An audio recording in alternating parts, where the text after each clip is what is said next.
Good morning to all. Welcome back in digital electronics classes. आज के lecture में हम डिजिटल टू एनालॉग कन्वर्जन में कन्वर्जन टेक्निक की तीसरी कैटेगरी, जिसमें R to R ladder digital to analogue converter है, उसको हम डिस्कस करेंगे। ये आपका digital to analogue converter part 3 में आएगा।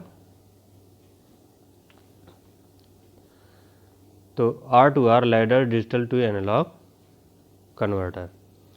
इससे पहले के लेक्चर्स में हम binary weighted digital to analogue converter और inverted R to R ladder digital to analogue converter को डिस्कस कर चुके हैं। तो R to R ladder digital to analogue converter में इसमें एक रेफरेंस वोल्टेज यूज किया जाता है BS, बाकी दो रेजिस्टेंस आर टू आर का एक लैडर नेटवर्क बनता है। और बाइनरी बिट्स जो है स्विच के माध्यम से या तो ग्राउंड से कनेक्ट होती हैं या आपका ऑपरेशनल एम्पलीफायर के इन्वर्टिंग टर्मिनल पे कनेक्ट होती हैं, डिपेंड करेगा कि उनकी वैल्यू क्या है। Each bit correspond to a switch. If the bit is high, the corresponding switch is connected to the inverting input of the operational amplifier. Means अगर 1 है तो इन्वर्टिंग टर्मिनल पर कनेक्ट हो जाएगा करस्पॉन्डिंग बिट, और अगर आपका जो है लो है तो the corresponding switch is connected to ground, तो उससे कंसर्निंग जो स्विच है वो ग्राउंड से कनेक्ट हो जाएगी। तो इसमें बिट 0, बिट 1, बिट 2, बिट 3 यहाँ पर दिखाए गए हैं। बिट 3 मोस्ट सिग्निफिकेंट बिट है, बिट 0 लीस्ट सिग्निफिकेंट बिट है। यहाँ पर दो रेजिस्टेंस दिए 2R 2R, फिर R 2R R 2R और R 2R का एक लैडर नेटवर्क बना हुआ है। तो आगे हम देखेंगे कैसे डिजिटल टू एनालॉग कन्वर्जन होता है। तो इसमें हम देख सकते हैं कि सपोज दैट हमने नोड वोल्टेज असाइन कर दिया कि जहाँ बिट 0 है आपको उसके नोड पे करस्पॉन्डिंग वोल्टेज B3 है, बिट 1 है तो B2 है, और बिट 2 है तो B1 है, और जहाँ बिट 3 है वहाँ पर रेफरेंस वोल्टेज आपका कनेक्टेड है, जो हमने एक कॉमन रेफरेंस वोल्टेज लिया हुआ है। तो इसमें हम देख सकते हैं कि अब अगर हमें B3 वोल्टेज का मान निकालना है in terms of B2 voltage, B2 के रिस्पेक्ट में, अगर B2 के उसमें रूप में हमें B3 का मान निकालना है, तो हम देख सकते हैं कि रेजिस्टेंस 2R और 2R पैरेलल में है, तो इनका इक्विवेलेंट रेजिस्टेंस हो जाएगा R। तो यहाँ पर हम देख सकते हैं इनका इक्विवेलेंट रेजिस्टेंस हो जाएगा R। इसके बाद हम आगे देखेंगे, यहाँ पर इसका सिंप्लीफाइड डायग्राम दिखाया गया है कि अब B3 के पास एक इक्विवेलेंट रेजिस्टेंस R कनेक्टेड है और B2 और B3 के बीच में resistance R connected, means 2R 2R R हो जाएगा, और ये B2 B3 के बीच में R रेजिस्टेंस है। तो यहाँ देखेंगे इक्वल रेजिस्टेंस है, तो B2 जो है R और दूसरे वाले R में इक्वली डिवाइड हो जाएगा, मीन्स B3 इक्वल्स टू हो जाएगा आपका B2/2 हो जाएगा। अगर हम इसको वोल्टेज डिवीजन रूल से निकालेंगे तो B3 का मान हो जाएगा आपका B2 divided by 2R multiplied by R, यहाँ का जो रेजिस्टेंस हो जाएगा, तो हमारा मान आ जाएगा आपका B2/2। सिमिलरली अगर हम B2 का मान निकालें B1 के टर्म में, तो सिंप्लीफाई करते, ऐसे आगे सिंप्लीफाई करते चले जाएंगे, तो B2 इक्वल्स टू हो जाएगा B1/2, और इसी तरीके से अगर B1 का मान निकालेंगे तो B रेफरेंस बाई 2 आ जाएगा। इसके लिए बस सिंपल सा तरीका है कि हम इस साइड से रेजिस्टेंस को रिड्यूस करते चले जाएंगे। 2R 2R आपका R हो जाएगा, फिर R सीरीज में 2R हो जाएंगे, फिर 2R 2R R हो जाएगा। इस तरीके से कंसर्निंग वोल्टेज पॉइंट पे पहुंच करके हम उसका मान उसके प्रीवियस वोल्टेज वाले के टर्म में निकाल सकते हैं। और आउटपुट वोल्टेज क्या हो जाएगा, B आउटपुट इक्वल्स टू हो जाएगा -I इंटू R। यहाँ पर जो आउटपुट वोल्टेज है इस रेजिस्टेंस में जितना वोल्टेज ड्रॉप होगा उसके निगेटिव वैल्यू के बराबर होगा, क्योंकि ये आपका प्लस टर्मिनल है, यहाँ से करंट इंटर कर रही है, माइनस है, तो B आउटपुट हम निकालेंगे तो -I इंटू R होगा। KVL लगा देंगे इस लूप में। तो इस प्रकार से हम देख सकते हैं अगर रेफरेंस वोल्टेज के टर्म में लिखना जाए तो क्या हो जाएगा, B3 इक्वल्स टू आ जाएगा आपका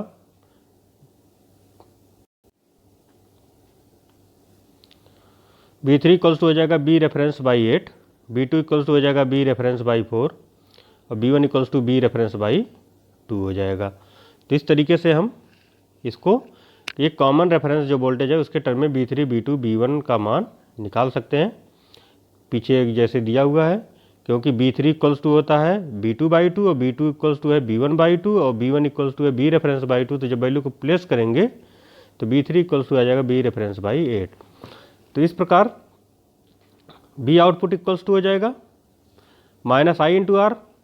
तो आई का मान निकालेंगे, तीनों ब्रांच में चारों ब्रांच में यहाँ करंट दी गई हैं, यहाँ का करंट निकाल लेंगे, यहाँ का करंट निकाल लेंगे, यहाँ का करंट निकाल लेंगे, यहाँ का करंट निकाल लेंगे और इस कॉमन पॉइंट पे जाकर के इनका सबका समेशन हो रहा है जो कि आई के बराबर होगा।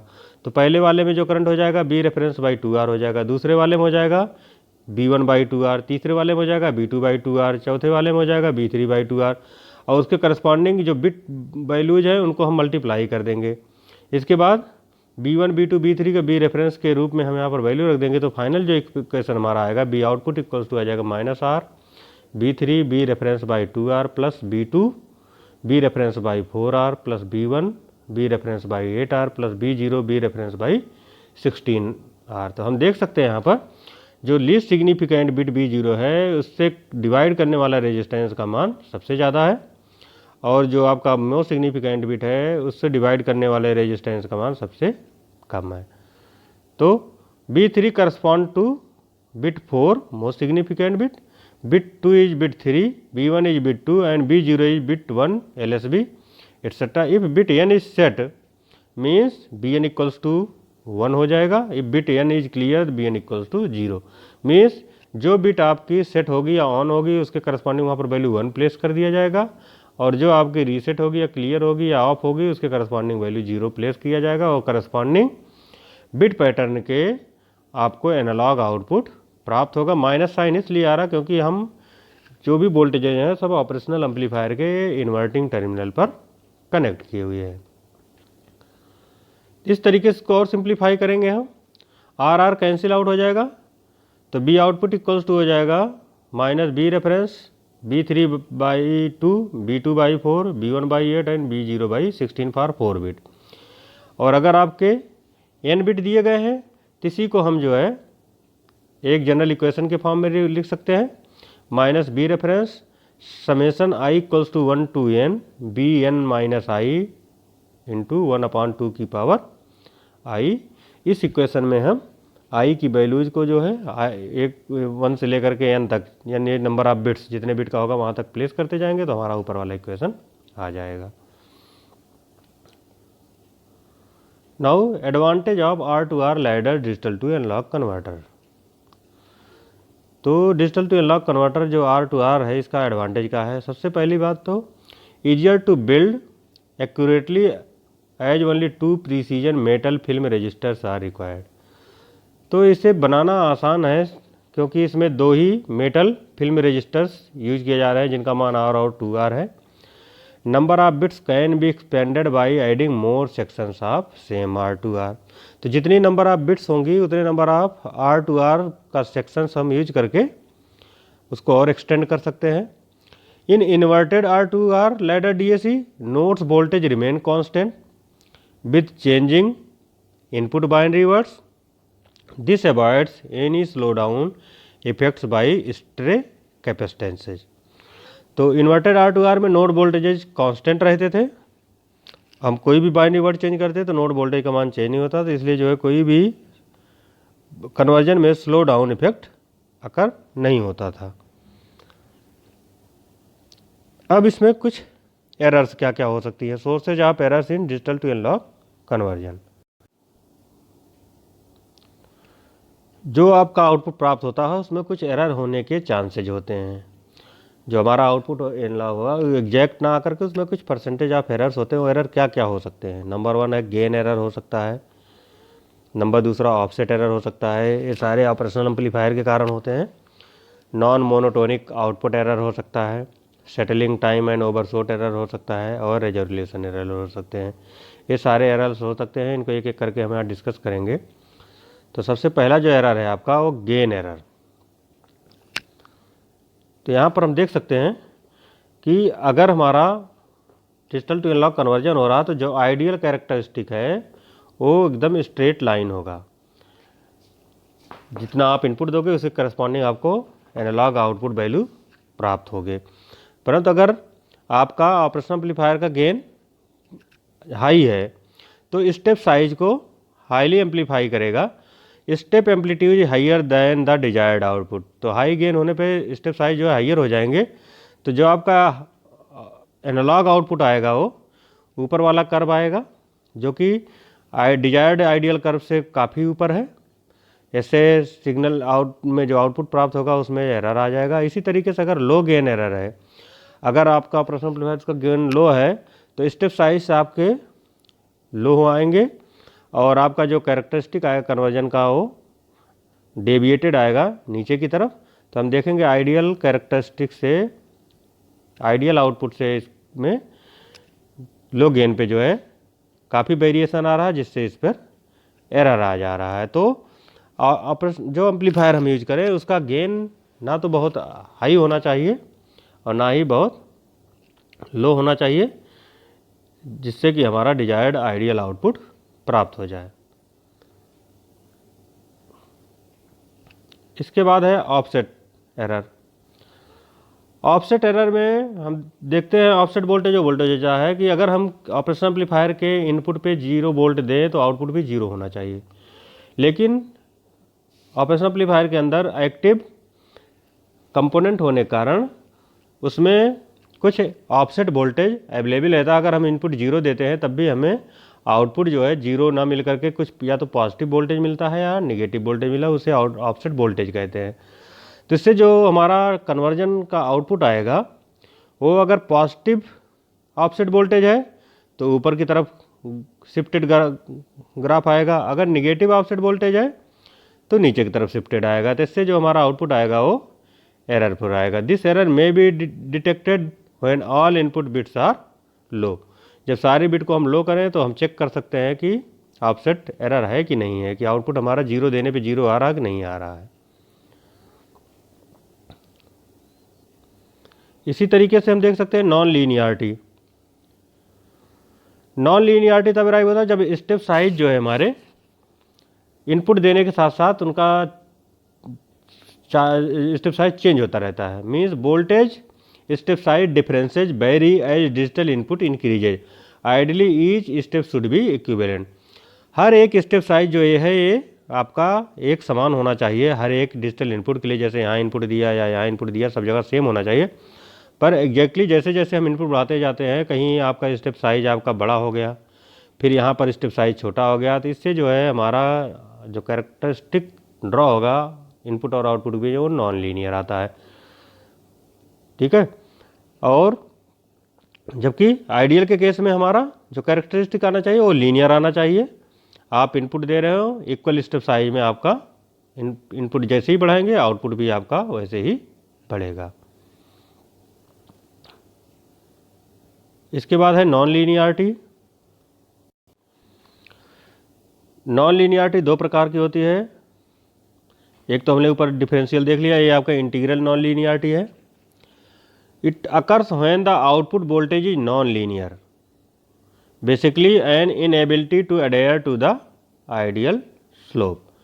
मीन्स जो आपका आइडियल स्लोप है इसको फॉलो ना करके, तो इस टाइप की एरर में हमारा जो आउटपुट प्राप्त हो रहा है वो आपका नॉन लीनियर आ रहा है आउटपुट वोल्टेज। हम यहाँ देख सकते हैं, यहाँ पर हम इनपुट डिजिटल इनपुट दे रहे हैं तो आउटपुट हमें यहाँ पर एक लेवल प्राप्त हो रहा है। इसके बाद फिर इनपुट हम चेंज कर रहे हैं तो आउटपुट दूसरे लेवल प्राप्त हो रहा है। फिर हम यहाँ चेंज कर रहे हैं तो यहाँ पर आउटपुट आपका जो है इंक्रीज कर जा रहा है, स्टेप साइज आउटपुट का इंक्रीज कर जा रहा है। इसी तरीके से फिर हम इनपुट दे रहे हैं, फिर स्टेप साइज आपका डिक्रीज कर जा रहा है। तो हम देख सकते हैं कि यहाँ पर जो है integral non linearity 1 volt LSB का आ रहा है। अगर दो लेवल के बीच में हम देखें, इस वाले लेवल के बीच में और इस वाले लेवल के बीच में देखें तो 1 वोल्ट एलएसबी का आ रहा है, जिससे जो है एग्जैक्ट जो हमारा ग्राफ आना चाहिए आइडियल आउटपुट, उससे कर्व जो है डेविएट हो जाता है। इसके बाद है next non monotonic output errors. Non monotonic means आपका जो है एक समरूप आउटपुट ना प्राप्त हो, आप इनपुट बढ़ा रहे हो, अगर आउटपुट भी आपका उसी हिसाब से इंक्रीज होते हुए मिल रहा तो वो तो मोनोटोनिक आउटपुट हो जाता है। अगर आप इनपुट बढ़ा रहे हो लेकिन आउटपुट आपका डिक्रीज होने लग जाए तो नॉन मोनोटोनिक आउटपुट एरर हो जाता है। तो यहाँ पर हम देख सकते हैं स्टार्टिंग में इनिशियली इनपुट डिजिटल इनपुट दे रहे हैं, एनालॉग आउटपुट प्राप्त होता है, फिर इनपुट को बढ़ाया, फिर यहाँ पर वैल्यू आई, इसके बाद आपने फिर इनपुट बढ़ाया लेकिन अब आपका आउटपुट डिक्रीज हो जा रहा है। इससे कर्व हमारा जो है ये यहाँ से यहाँ तक नॉन मोनोटोनिक हो जा रहा है। तो इस टाइप के एरर को जो है नॉन मोनोटोनिक आउटपुट एरर कहते हैं। इसके आगे यहाँ पर देखें हमारा कर्व जो है आपका सेंटर पॉइंट अगर मिलाते जाएंगे तो ये मोनोटोनिक प्राप्त हो रहा है। इसके बाद आपका है settling time, the time required for the output voltage to settle within plus minus the voltage associated with the BLSB. Any change in the input time will not be reflected immediately due to the lag time. Overshoot occurs when the output voltage overshoots the desired analog output voltage. तो settling time और overshoot errors होते हैं। इसमें हम input देते हैं और तुरंत ही हमारा जो है आउटपुट प्राप्त नहीं हो जाता है लैग टाइम की वजह से, जिससे हमारा जो डिजायर्ड आउटपुट है वो एररफुल प्राप्त होता है। उसे आगे हम कर्व से देख सकते हैं। यहाँ पर आपको दिखाया गया है ये आपका सेटलिंग टाइम एंड ओवरशूट। तो यहाँ पर हम देखें जैसे ही हमने इनपुट अप्लाई किया और एनालॉग कन्वर्जन हो रहा, लेकिन जो आपका 1 LSB है इसके बीच में पहुँचने पर जो टाइम लगता है उसे सेटलिंग टाइम कहते हैं और ये आपका आउटपुट का ओवरशूट दिखाया जा रहा था। ये सेटलिंग टाइम और ओवरशूट एरर्स होते हैं। इसी तरीके से आपका रेजोल्यूशन है, inherent errors associated with the resolution, more bits less error and greater resolution. अगर हम जो है नंबर ऑफ बिट्स बढ़ा करके डिजिटल टू एनालॉग कन्वर्जन करते हैं तो जो रेजोल्यूशन आता है वो अच्छा आता है, बेटर आता है। अगर लेस बिट्स लिए हुए हैं तो सिग्नल हमारा एररफुल प्राप्त होगा और रेजोल्यूशन उसका कम होगा, जिसे हम आगे ग्राफ से देख सकते हैं। यहाँ पर आपको दिखाया गया है कि हमें एक बिट लिया हुआ है और उसे हम एनालॉग में कन्वर्ट कर रहे हैं, तो does not accurately approximate the desired output due to large voltage deviation। तो हम देख सकते हैं इसमें जैसे रेजोल्यूशन क्या होता है, रेफरेंस वोल्टेज डिवाइडेड बाई 2 की पावर नंबर ऑफ बिट्स -1। अब नंबर ऑफ बिट्स आपका 1 है, रेफरेंस वोल्टेज सपोज दैट हमारे पास 10 वोल्ट है, तो जो हमारा आपका वेरिएशन होगा आपका 0 से लेकर के 10 वोल्ट का होगा। मीन्स आपका 0 पे है 0 पे है, 10 पे है, तो एब्रप्ट चेंज होकर के 10 पे जाएगा, तो ये आपका जो है आउटपुट आ रहा है, डिजिटल आउटपुट प्राप्त हुआ, डिजिटल इनपुट देकर के एनालॉग आउटपुट प्राप्त हुआ। अब इसके बाद जो है अगर हम इसको अप्रॉक्सीमेट आउटपुट लेंगे तो यहाँ सेंटर टू सेंटर मिलेंगे तो अप्रॉक्सीमेट आउटपुट होगा, जबकि हमारा जो डिजायर्ड सिग्नल है वो हाफ साइन वेव टाइप का है। ये हमारा डिजायर्ड सिग्नल है एनालॉग आउटपुट का, तो इसको अप्रॉक्सीमेट नहीं कर रहा है, इसमें काफ़ी एरर आ रहे हैं, तो पुअर रेजोल्यूशन आ रहा है। नंबर ऑफ बिट 1 रखने पर एनालॉग आउटपुट जो आपका आ रहा है जो एक डिजायर्ड सिग्नल उसका अप्रॉक्सीमेशन एग्जैक्टली नहीं कर रहा है। अब इसी को देखें अगर हम नंबर ऑफ बिट्स बढ़ा दें, तो यहाँ पर हम नंबर ऑफ बिट्स अगर बढ़ा दें तो better resolution for 3 bits, 3 bit कर देंगे तो हमारे पास जो स्टेप साइज आ जाएगा, स्टेप साइज आ जाएगा 10 डिवाइडेड बाई 2 की पावर 3 मीन्स 8 -1 7 हो जाएगा। तो इससे हमारे पास जो स्टेप साइज हो जाएंगे टोटल 8 स्टेप साइज हो जाएंगे, 0 0 0 से लेकर के 1 1 तक का हो जाएगा। तो यहाँ पर हम देख सकते हैं 8 वोल्टेज लेवल हो गया। अब सिग्नल को एग्जैक्ट एब्रप्टली ना अप्रॉक्सीमेट करके ये आपको जो है स्टेप साइज यहाँ से 0 0 फिर 0 0 1 0 1 0 0 1 1 1 0 0 0 1 0 1 1 1 0 1 1 1 फिर इसके बाद 1 1 0 इस तरीके से डाउन हो रहा, और इसके सेंटर पॉइंट को मिलाते चले जाएंगे तो आपका अप्रॉक्सीमेट आउटपुट आएगा और डिजायर्ड एनालॉग सिग्नल आपका जो है ऊपर दिखाया गया। तो एरर जो है नंबर ऑफ बिट्स बढ़ाने से स्टेप साइज छोटा हो जाता है, जिससे सिग्नल का अप्रॉक्सीमेशन आसान हो जाता है और एरर कम हो जाती है। तो इस तरीके से रेजोल्यूशन एरर अकर होती है। तो that's all for this lecture. Thanks for your time.